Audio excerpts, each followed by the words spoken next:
Darkness falls across the land. The midnight hour is close at hand. Creatures crawl in search of blood to terrorize your neighborhood. I'm gonna do it tonight. And whosoever shall be found without the soul for getting down must stand and face the hounds of hell and rot inside a corpse's shell. I'm gonna do it tonight. I'm gonna do it tonight. Oh, yeah. I'm gonna do it tonight. I'm gonna do it tonight. Oh, yeah. I'm gonna do it tonight. I'm gonna do it tonight. Oh, yeah. Do it now.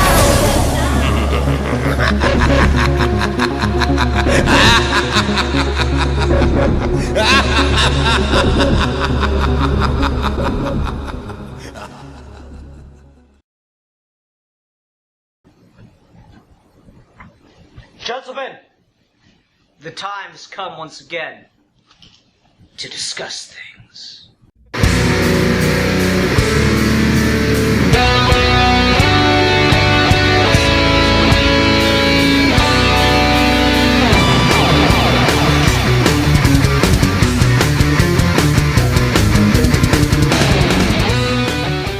Hi everyone, welcome to another episode of Geeky Gentlemen Horror Month. Ghouly Gentlemen fan film reviews brought to you by Listerine. The great taste of Listerine. Save your teeth this Halloween. There we go. See, I should be fucking... Man, I should be doing ads. That's like a whole marketing strat right there, Alfie. Fuck. Yeah, I don't know why no one sponsors any of us yet. This is the true travesty. And for y'all listening, think, oh my god, fucking, I've been subscribed to Sid Party from the beginning, and now he's fucking sold out. It's like, no, but we will. If you give us easily, a chance. I would easily sell out for like nothing. And they'd be like, we can't really do a major sponsorship, but we can give you some free product if you support us. I'm like, oh yeah, fuck yeah, let's do it. Get some free product, get some merch. Absolutely. Now, if you're listening, any of you have connections, which I know you do, please. We're absolute whores. Yeah, 100%. Alfie more so. Anyway, so we're here today to do a fan film review. This is a Trick or Treat fan film by Creepy TV, I believe is the name of the YouTube channel. And this is just over a year old, I think, or just under. And I don't know, I was just fairly excited to find it. Trick or Treat is obviously a franchise that, especially lately it seems, has just continued to skyrocket and grow in popularity. So it's really cool to see some fan films start coming out of this one. Yeah, this one was, again, I got introduced to Trick or Treat through Geeky Gentlemen. But since then I have seen it be quite popular in the fan community and as kind of like a cult classic, like you described it. Mm-hmm. So it seems ripe to be the type of thing that does get fan films, because it is, when we watched that movie, it was so kind of anthology styled and kind of easy to have those kind of infinite storytelling potential. I know we've got into talking about like sequels and stuff. So there's an inherent desire for that kind of thing to make your own sequels. So this is quite recent. I'm just surprised it took this long, honestly. Yeah, I know. I found some other stuff when I was looking for Trick or Treat fan films. And like that, it certainly caught my interest, but this one just looked to be like the most professionally produced. This, from what I can tell, this channel does just horror short films, primarily original content from what I was able to scrounge up. So this is probably just something they're doing to try to promote the channel a little bit more, get some more eyes on it. It doesn't look like it's been incredibly successful. This only has like 12,000 views, which is kind of criminal given how well produced and just like the cinematography and costume design and like effects quality is here. Also, just like a surprisingly small channel, less than 2,000 subscribers. That's kind of crazy to me, because they've got like a very high caliber production here. Yeah, this was the thing that really shocked me when I was going into it. Is this is shot really well? Like this is very close, if not one-to-one, with the film. I don't know if terms I'd of, go that far, because I think the film has like a better sense of like coloring and dramatic lighting and stuff. Right, I think that also probably has to do with just like what time of day they were able to shoot it at. But yeah, I was very impressed by the visuals in this. Not that Sam's costume is hard to get. You know, it's a burlap sack and like an orange jumpsuit, basically. But like they nail Sam's costume. They get an actor who's like the right size for Sam. They do some pretty cool like, you know, cinematography and stuff with Sam. I was very impressed by the shot of him like crawling on the ceiling.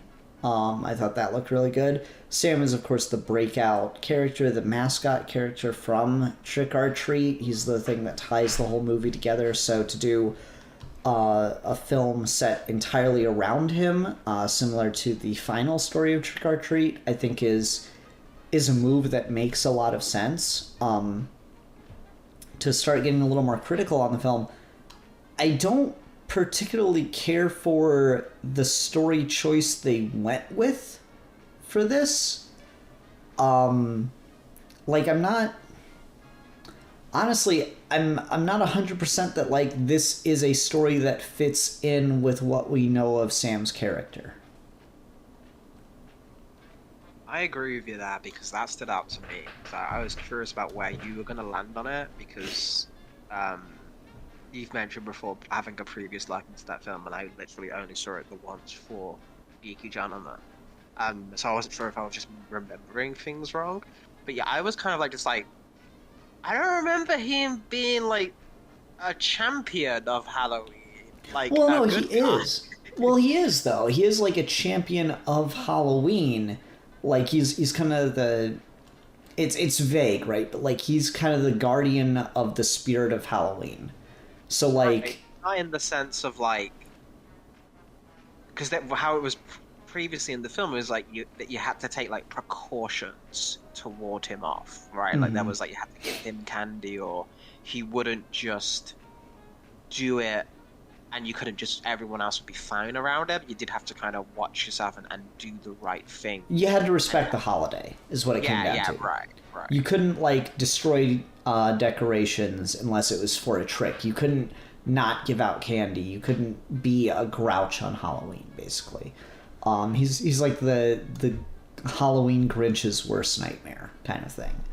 And that was kind of the spirit of Sam. And so he's walking around the town in the movie, and he's like checking up on all the stuff that goes on, and he gets to see the horrible tricks, and he gets to see the ghosts and the goblins and the monsters, because he's like the guardian of that stuff.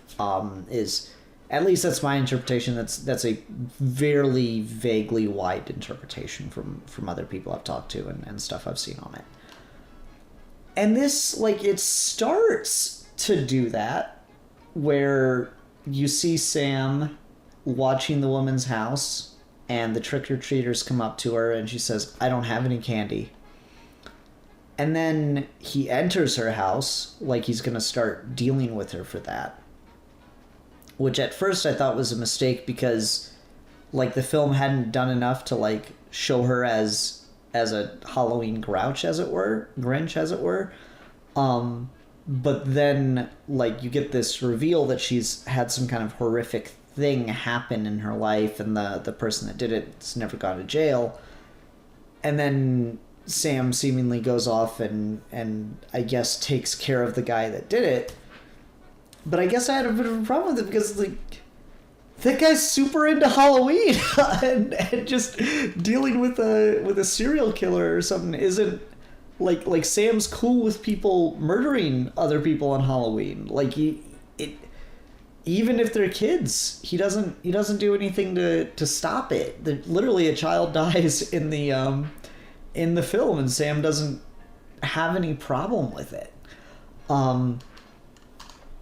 So it was just weird to see Sam put into that kind of framework as the rescuer of children on Halloween from a guy like the serial killer in this seems to be pretty fucking into the holidays. He's wearing a mask, he's carving jack-o'-lanterns, he's eating candy. I in my estimation, if I were to like try to put myself in the shoes of the original screenwriter for the film, I don't think that this would be something that could really fit with the idea of what Sam's all about. Yeah, because that's I guess the biggest hurdle for me as well. Is it just felt too clean cut? Like, I think you could have gotten away if in the process of it, because the thing about it as well is like Sam doesn't talk, you can't see any emotions on the face. It is kind of this unknown entity. There's no like explanations in the movie itself about what Sam is or what his deal is outside of like vagaries and just figuring shit out on the fly, you know, and you're making assumptions. And I think because of that you have a lot of freedom, but you don't have complete freedom. There are like the tenets of the thing, especially if you are sticking to a previous franchise and that only has one appearance, you do kind of have to keep to the soul of the thing. I think you could have gone away with it if in the process of saving the kids or some shit, or after he had solved the problem, he then killed someone. Just to show that it is not an act of good, it's like it's just like this kind of unknown force that we don't quite fully understand, you know? I think could have at least brought some more points back for me. I don't know if that would have worked for you though. No, I think that would have helped. Like the only argument I can see for why Sam would go after this guy is because he's interrupting trick-or-treaters. Like, the kids are doing what their role is, right? We see them go to houses and ask for candy. And it would have maybe helped a little bit more if, like, the kids were super into it. Like, the lady said, I don't have any candy. And instead of them just going, aw, and walking away, if they pulled a trick on her, you know, for that probably would have, like, helped cement the kids even further as like, following the tenets of the tradition. And so the guy going after them, even though they're doing what they're supposed to be doing, would justify, in my mind, Sam going after the guy. That's like the only like kind of justification I could give to the reasoning that Sam goes for this guy, because like he seems to be, he's in the woman's house and he's ready to attack her when he finds out about her past. And so I don't know if the idea is like Sam's gift is he's trying to redeem Halloween for this girl, which could maybe, like, I could maybe see a little bit more, but it's still just, it's too nebulous at that point for me. So, and again, like, it just feels weird because the guy is going after, very similar to another character in the film who was committing Halloween-themed serial murders. Sam seems pretty okay with that, you know? Like, it just didn't really jive for me. So if they'd made it that the serial killer was doing more to violate the tenets of Halloween, and like hearing this girl talk about it had tipped him off to that might help a little bit more. But yeah, I just don't think that the story really justifies itself in jiving with the thing it's based off of, unfortunately. Which again is a real shame because they clearly know what they're doing with how to shoot and present horror. Yeah, I think all of that was done very well for a fan film. Is I feel like they don't skirt away from the tension in the scene where the killer has the children, um, Mhm. and they do a lot of slow shots of him just lingering and going over tools, and kind of the actor does a good job of just like skirting around and looking and just being overall just unpleasant to watch, Mhm. but not in a sense of okay, we gotta hurry up and rush this long because this is going to be a short little flick. It does know when to stop and let the moment sink of just like how unsettling and then disgusting it is, and then have that catharsis of Sam with the action and how that goes down. I think was done very well.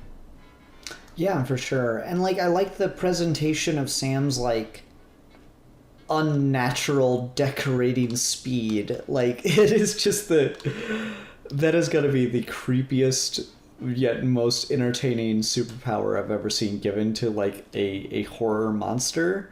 Cuz like you always got like the Michael Myers or whatever where like the motherfucker could just briskly walk while someone else can be in a dead sprint and he's always able to keep up. And it's just always kind of like it's conceit of the thing. But giving Sam the ability to literally in a flicker of the lights decorate the fuck out of everything in a Halloween garb to just an atrocious degree is just such a cool fucking aesthetic, and I think they pulled that moment off really really well. I like the idea that like that's just Sam's like signature thing since he's a silent killer, that just his move is to like when you know you're fucked is when Sam puts up the decorations, you know. I think that's just a really fucking hype way to do stuff. And so just the fucking lights flicker out for just a moment, and then when they come back on, it's just Halloween orange and purple everywhere in that garage. That was pretty fucking good. Hmm.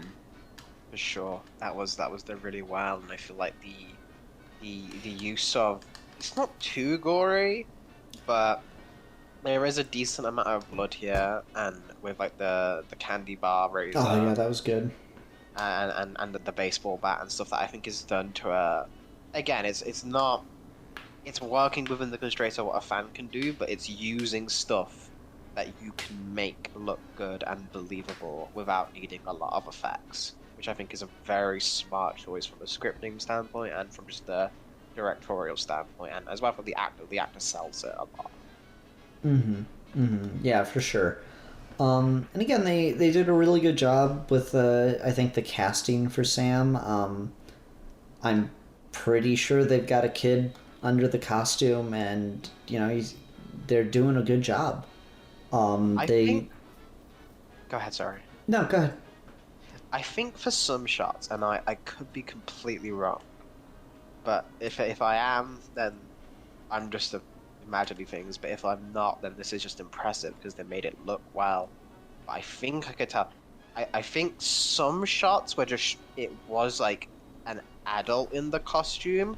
The camera was just positioned in a way to make it look like a child's size for when they wanted a specific thing. Now I can't be sure on that, but I think as well, just working with child actors in like it's for the fight stuff. I think there were Mhm. some shots where it was shot very close, very uptight. You don't get to see the full height, and I think there were moments where it's like, okay, that doesn't necessarily like a child's build, but I'm not sure about that. And if they pulled that off, then just that's kudos to them because I imagine trying to film a child. All right, little Timmy, now put this on and beat this guy to death with the baseball bat, but don't actually do it because we couldn't afford a prop. You know, I imagine fair. that would be difficult to shoot. Um, so maybe I don't know. That's just me inferring from what I think I could tell. Yeah, I mean maybe it depends. Like, I don't think they have a little kid. I'd imagine it's probably an actor or just like a family friend or something. That's like maybe 12 at the oldest, under the costume, where it's like old enough to know like how hard to go on stuff like that. Right. Probably just a kid with a smaller build would be my guess for how to do it. Just again thinking about like limited resources and budget. You could be right though. I mean, that's the impressive thing about the simplicity of Sam's costume design is you can put anyone in it, and depending on how you shoot it, you know, you can make it look like not an adult. But yeah, I thought that worked pretty well and it looked pretty good. I thought it was used well. The blood and gore I thought was pretty good. I liked the like you mentioned, the razor blade in the mouth. Just really lingered on that one. Very gross out kind of moment, and that's pretty good stuff right there. I like when someone can pull off stuff like that. Again, really smart, small scale, but done at a professional level, you know? And that's the way to do stuff like this, I feel. Unless you've got like a crowdfunding campaign, you can go a little harder with the effects, as I think it's to do stuff like this with smaller locations and really just get the vibe right. And I think this got the vibe right. Again, it's just frustrating because our only thing is just a plot standpoint to get us to these beats. The only thing that stuck out to me is not quite fitting. Yeah, it's a real shame when someone can let that go, and I guess that's like, I think that's a consistent problem you see in a lot of horror, where like a horror movie will have a theme or a moral to it, and it will show gore and blood and stuff to try to emphasize that theme, but then unfortunately people just get too into the blood and gore and either directly ignore the theming or just completely miss it. And so I think we might be just seeing a case of that where like someone just kind of missed the point or missed the deeper meaning of what Sam does.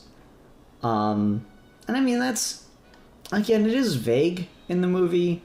It is up for interpretation, certainly, because he's just kind of always lingering, and then he really only gets one story that's about him.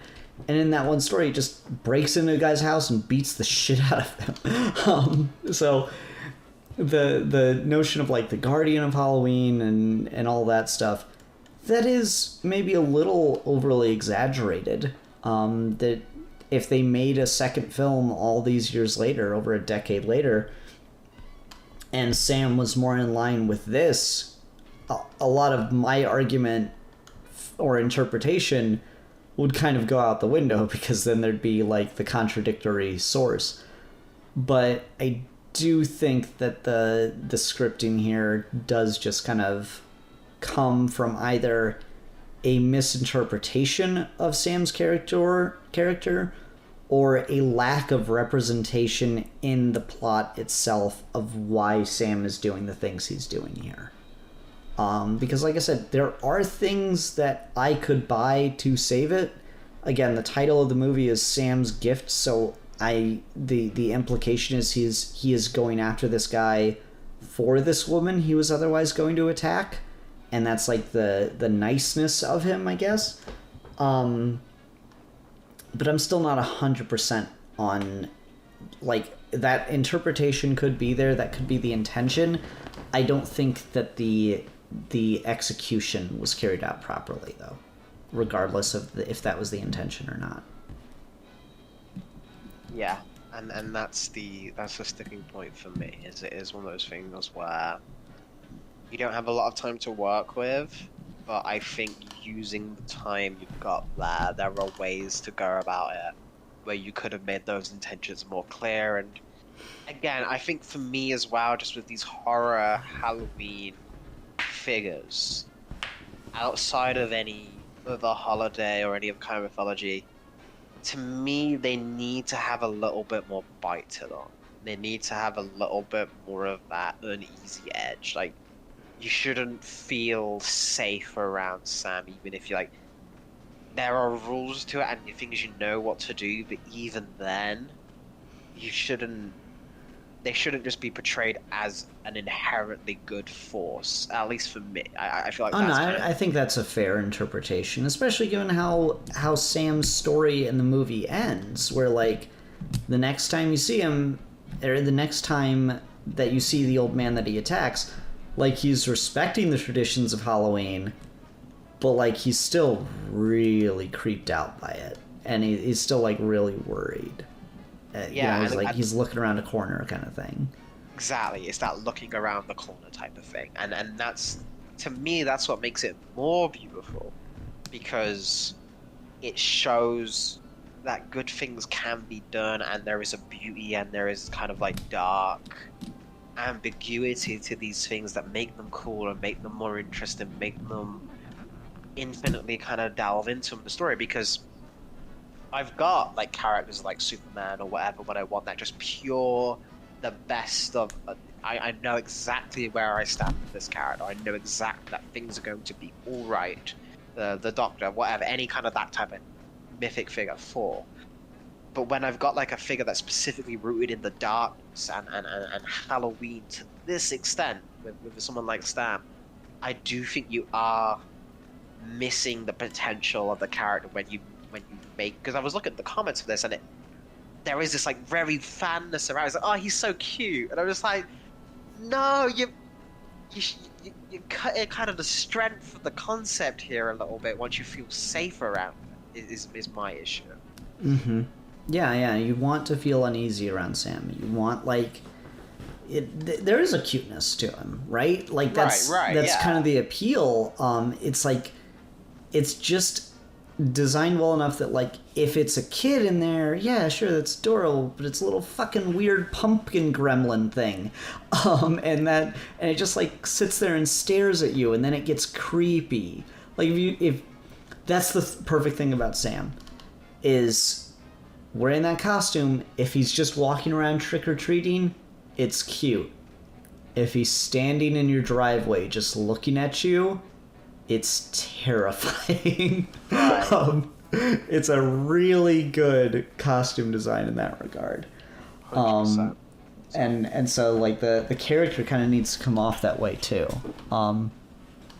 Yeah, it's a really interesting fan film here. Definitely hits in some high places. Like it's funny because this is usually the exact opposite that you get with fan films, right? Where like they've got some really good story ideas and concepts, and then the thing that usually falls a bit flatter is the filmography, whereas this has like really strong filmography, but the thing that's fallen flat is the story concepts. Yeah, it's kind of funny when that happens. I think just I would like to see more from this channel, because I think there's a lot of, first of all, that is really fucking talented, the filmmaking aspect of this, but I would like to see a little bit more honing of like the script a little bit. I think, and again, it might not even be like this, because fan films get made for like just showing up their actors a lot of the time, because they just want to show they can do the visual thing, and they have to write a script simply because that's what needs to get done to make the thing, right? Like, and that's fine. They don't necessarily want to become a writer, but in that case, I think maybe see if one of your friends really wants to do writing or something, and lean into that, and more of that kind of. Because once you get that element right, I think you'll really be getting onto professional quality stuff here. And it's not even to say this isn't professional. It is just my gripes, but if you're not going to really lean into the tenets and the core of the thing you're making a sequel to, then you probably should have just made an original thing or picked a different horror icon at that point, you know? At least in my opinion. No, I think that's totally fair. All right, let's go ahead and go on to ratings then. I'll give this 3 out of 5 razor blades in the candy. Ooh, you picked the good one. Man, 3 fucking razor blades in one candy bar is a bit overkill. You really wanted to make sure you fucked them. Alright, I'm gonna give this 3 out of 5 lollipops that who the fuck bit out of it first, because Sam's not biting that with his mask. No, he puts the lollipop under his mask and chews it. That's like his thing. Oh, okay. Well, With his rotted unfinished pumpkin lollipop. Teeth, where Yeah, I'm trying to figure out how the fuck his teeth rot if he's a fucking pumpkin. Unfinished lollipops out of 5. So 3 unfinished lollipops out of 5. Fair. All right, Alfie, I stole this pick from you because you picked the one douchebags fan film. So have you picked a non-douchebag fan film? Yes, you'll have to tell me though if you did a double up, because I think if you didn't, this will be interesting. Because I looked it up, and you previously did a review of a Jason fan film called Never Hike Alone. Yes. Did you review the sequel? No. Do you want to review the sequel? Yeah, sure. That's fine with me. It's called Never Hike in the Snow. Never hike in the snow. Dope. Yeah, no, we've not talked about that one, so that'll be cool to talk about a sequel fan film. Awesome. Yeah, 2017, and then looks like they put out the other one in 2020. Awesome. All right, everyone, thank you so much for watching. Until next time, I'm the Philosopher. And I. And we are your ghouly gentlemen, and we will be discussing things.